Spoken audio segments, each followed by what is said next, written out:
Hey everyone, welcome back to Williamson Ridge Outdoors. Today we're going to take a look at the MTL Attachments grapple that I use all the time. I mean, it works great, but then there's been a few things with it here and there, but I'll go through and kind of tell you about the things that have gone on with it over the past couple years and my thoughts and opinions about it. But first, I want to also say that the Paul Bunyan Show, Cambridge, Ohio, is coming up October 6th. I'm going to be there. I think the show actually runs October 4th, 5th, and 6th. And but, you know, we're going to be there on October 6th. We've got something that we're going to be picking up. And I'm going to take the camera along and kind of do a little, you know, have some footage of the show and all the equipment and all that kind of stuff there. Plus, let you know what I'm picking up while I'm there. I'd also like to mention that if you're into outdoors, hobby farming, chainsaws, tractors, all that kind of stuff, make sure to go ahead and hit that subscribe button. I put out videos, try to get at least one a week, and sometimes 2 or 3 even, just depending on what's going on, but at least try to get one a week out. And but it's all about doing stuff outdoors. And if you're already a subscriber to the channel, thank you so much for being there and supporting the channel. Also, if you wouldn't mind, just maybe share the channel and just kind of help out, and hopefully we can grow up there to that 1,000 mark. I'd appreciate all the help and support I can get on that. We'll be having a 1,000 subscriber giveaway also, which is going to be a $50 Amazon gift card, so it's going to be a pretty neat little prize. Stick around for this video. We're going to take a look at the MTL Grapple and going to use it a little bit and show you what it's capable of. I said a while back that I put a video on of a repair that I was making on the grapple because I broke it.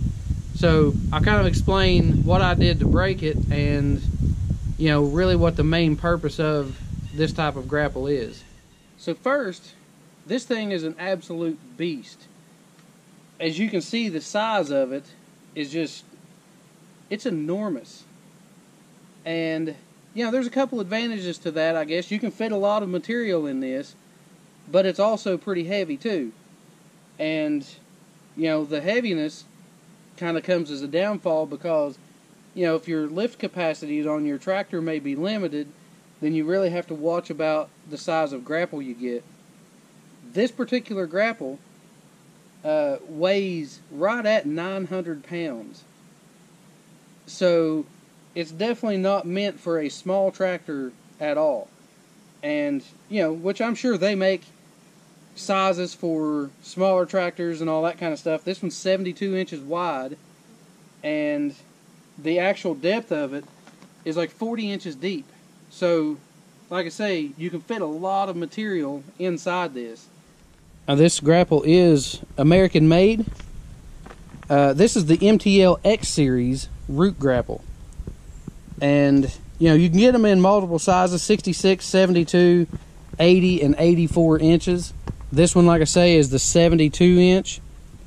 And, you know, I was just trying to get it to where that it pretty much covers my track width on my tires. The steel on this, all of the steel construction, this is 1/2 inch thick steel. So all of the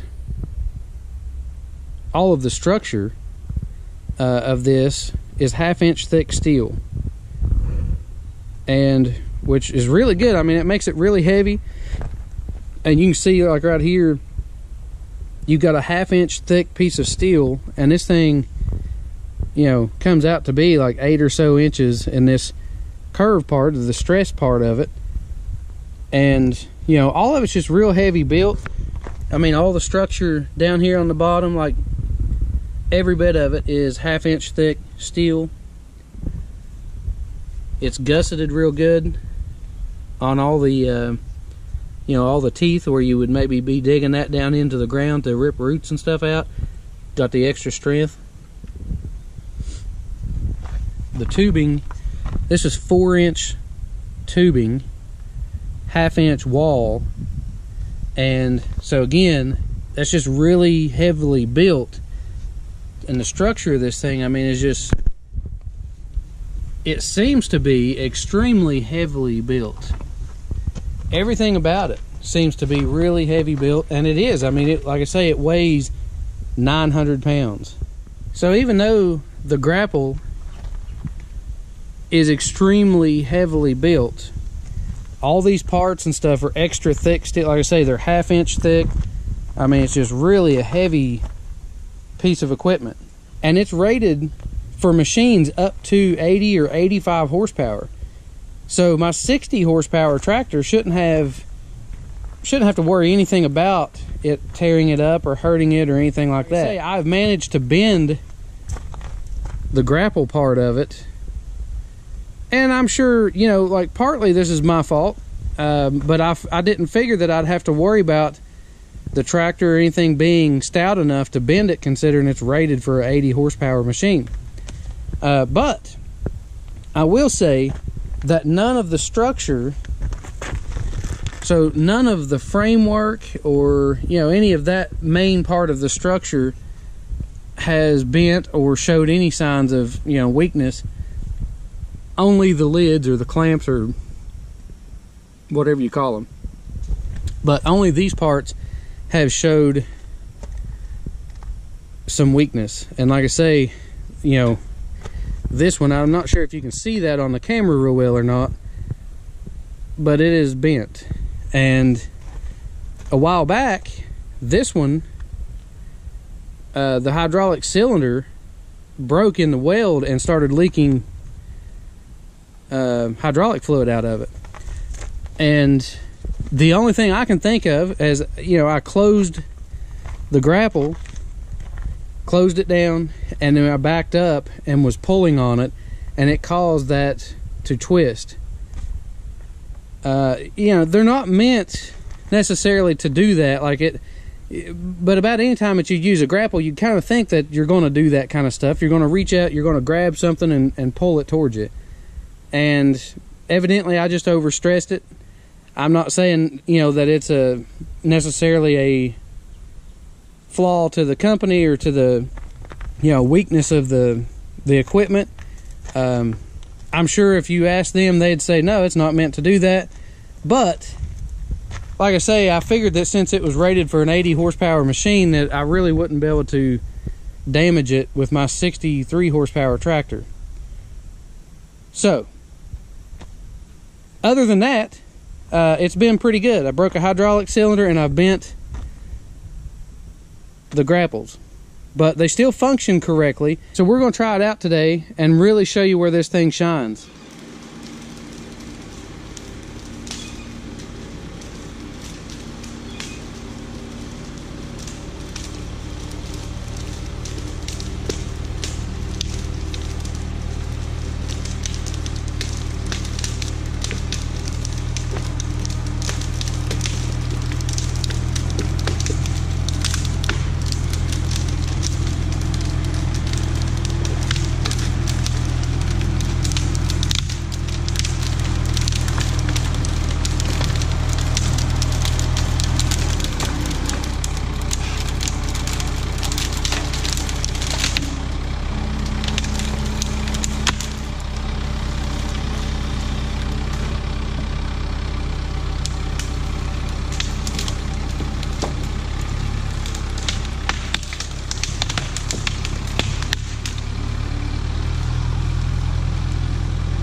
So as you can see, that grapple works amazing for stuff like tree limbs and all that. And these pine trees that I'd recently cut down with all those limbs, it makes short work of cleaning that stuff up. All I had to do is just cut them loose from the tree, and then I can go up through there with that grapple, scoop them up, and I mean, big piles of them at one time. It's not just 2 or 3. I mean, you get a huge amount of limbs, and it looks like, you know, cleaning up this one side of the tree is going to take like 3 loads, but that's a lot better than either, you know, taking them and trying to pile them up and then you know, try to pick them up from that.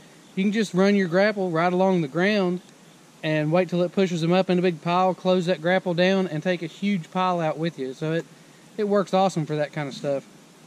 Also, I'm getting ready to cut the tree into a couple sections, but again, you know, I'm gonna move this entire log probably with 1 trip of the grapple, maybe 2 at the most, but it's also good for that kind of stuff. But first, I decided to take a quick little break. I got something from UPS and don't know what it is yet, and wasn't expecting it or anything like that. It's from Andrew Easton at Easton Made Wood Splitters. So let's see what's in here. Kind of excited about this.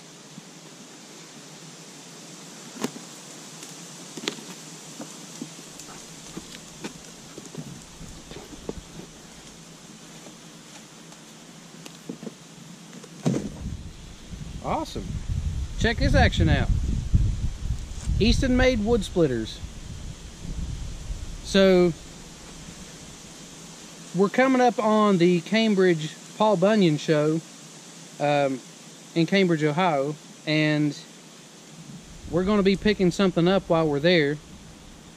I've been trying to kind of keep this a secret and kind of make it, you know, revealing a surprise, but you might be able to guess what we're going to go pick up. So, if you have not heard of Easton Made, you should check them out. I'm going to have some videos of Easton Made Wood Splitters, and you know, Andrew is a great guy. We're going to have one of his splitters here, and we're going to put it through the, you know, real world usage, not just a demo. We're going to use it to splitter firewood for the season. We may end up splitting some to sell. Just kind of depends on how everything works out. But we're going to that Cambridge show to meet up with Andrew Easton of Easton Made Wood Splitters, and we're going to meet up with him there and pick up a wood splitter, bring it home to use it here on Williamson Ridge Outdoors. So I am so excited about doing that, and you know, it's going to speed up my firewood splitting tremendously. We'll have more information on that after October 6th. You'll see some videos coming up of Easton Made Wood Splitters. He also sent me some stickers and some tickets to the Paul Bunyan Show, so that's going to be awesome. Andrew, man, I appreciate that. That's pretty cool. Thank you for the hats, and man, I just look forward to working with you on this and, you know, really showcasing those splitters. I mean, I'm just excited about, you know, the new piece of equipment and being able to use a nice commercial grade splitter. And I just know it's going to cut my splitting time down. I mean, probably 5 times faster than what the old splitter is. So I'm so excited about that. So anyways, Andrew, I look forward to seeing you at the Paul Bunyan Show. And we better jump back on this tree. Actually, we've got 2 of them to get cleaned up. So I want to get them cut up and moved. And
So that's pretty much going to wrap it up for the MTL Grapple. Again, it's MTL Attachments, I believe, is the website, and you know, go check them out. I mean, in my opinion, the Grapple is overbuilt weight-wise, but I think that they must use a little bit softer steel in it to keep the cost down, because it definitely was the least expensive Grapple that I could find, and the most heavy duty, as far as, you know, being rated for like 80 horsepower and the weight of it and all that kind of stuff. I wanted one to be pretty heavy, because typically, you know, you can tell quality with the weight of something. If you get a Grapple on the front of a tractor, it's 300 or 400 pounds, that you know pretty much there couldn't be too much steel in it. But evidently they use, and maybe it's just on the clamp part, that, you know, that they use a little bit cheaper steel on, a little bit softer steel, you know, which caused it to, as I had, you know, was pulling on a tree with it, then it bent the grapple part of the Grapple. So anyways, though, for stuff like I was just doing, getting those tree branches and all that, man, it is awesome. I mean, you can scoop up huge piles of those tree limbs and stuff and not spend all day trying to hand pile them and, you know, move them around by hand, or throwing them on a trailer one at a time or something, and then hauling them to a burn pile or whatever. Man, you can just reach in there with that Grapple, close down on that stuff, and just take out a huge load at one time. If you have any questions or anything like that about it, feel free to leave those in the comments below, and I'll get back with you on that. Also, remember to go ahead and subscribe if you're into this kind of stuff. You like tractor work and grapples and firewood and outdoors in general. Hit that subscribe, hit the thumbs up. And one last thing, I'd just like to thank Andrew Easton again at Easton Made Wood Splitters for, you know, working with me on our new addition to Williamson Ridge. You will see that here in a few days, like I say, after we go to the Cambridge Paul Bunyan Show in Cambridge, Ohio on October 6th. So once we get there, you'll be seeing all kinds of Easton Made Wood Splitters. So stick around for that, and thanks for watching.